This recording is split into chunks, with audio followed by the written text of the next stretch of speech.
Bonjour et bienvenue sur le podcast One Thing in a French Day. Aujourd'hui, vendredi 7 février 2025, cet épisode, le numéro 2469, s'intitule « Tu viens avec moi ? Dimanche, suite et fin ». J'espère que vous allez bien et que vous êtes de bonne humeur. Je m'appelle Laetitia, je suis française, j'habite près de Paris et je vous raconte au travers de ce podcast un petit bout de ma journée. Vous pouvez vous abonner pour recevoir le transcript, le texte du podcast qui est envoyé par email à chaque fois qu'un épisode est mis en ligne. Il y a de nombreux avantages, parfois insoupçonnés, à recevoir le texte exact. Un avantage qui est simple et évident et qui permet d'améliorer votre compréhension, c'est tout simplement de lire le texte avant de l'écouter.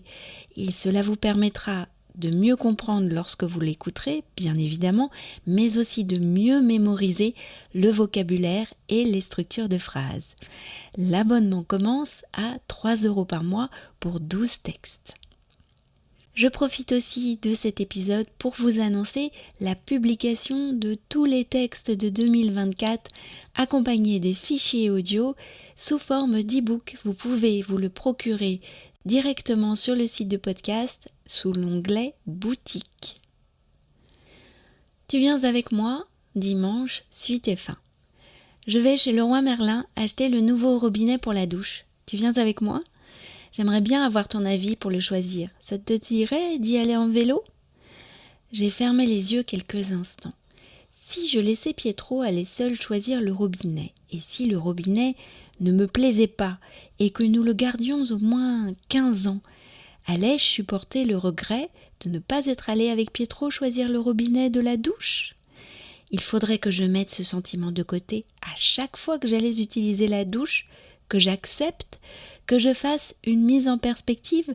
Ce n'est qu'un robinet, il y a pire dans la vie, ce n'est pas grave. Mais ça peut être tellement énervant. Ensuite, prendre le vélo pour aller jusqu'à Nanterre. Cela représente une demi-heure de vélo avec un long faux plat pour arriver jusqu'à la Seine. Mes jambes ont dit non. Ok, je viens avec toi, mais le vélo, je suis trop fatiguée. Michaela est sortie de sa chambre à ce moment-là. Maman, tu serais d'accord pour relire mon scénario sur la transition énergétique ? C'est juste 2 pages.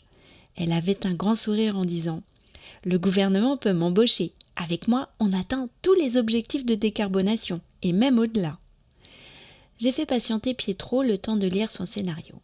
Michaela avait choisi un personnage principal, une étudiante prénommée Maya, qu'elle faisait évoluer dans son univers quotidien en 2050.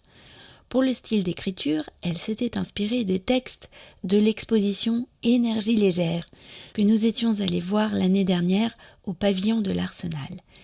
C'est une sorte d'écriture plate, un peu à la manière d'Annie Ernaux. J'ai adoré son texte. On a discuté 5 minutes à propos de certaines tournures, etc. Quand je suis montée dans Bouton d'Or pour aller à Nanterre, j'ai soudain réalisé que cela ne serait peut-être plus acceptable en 2050 de prendre la voiture pour ce court trajet de quelques kilomètres.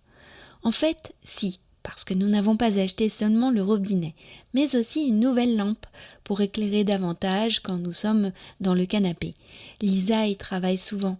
Je n'ai pas envie qu'elle s'abîme les yeux. Il fallait donc la voiture pour tout transporter. Et enfin, nous étions 2 dans la voiture. C'est la moyenne prévue par Michaela en 2050. Ouf! One Thing in a French Day, c'est fini pour aujourd'hui. Je vous retrouve avec grand plaisir la semaine prochaine pour un nouvel épisode du podcast. D'ici là, je vous souhaite à tous de passer un très bon week-end. À bientôt, au revoir.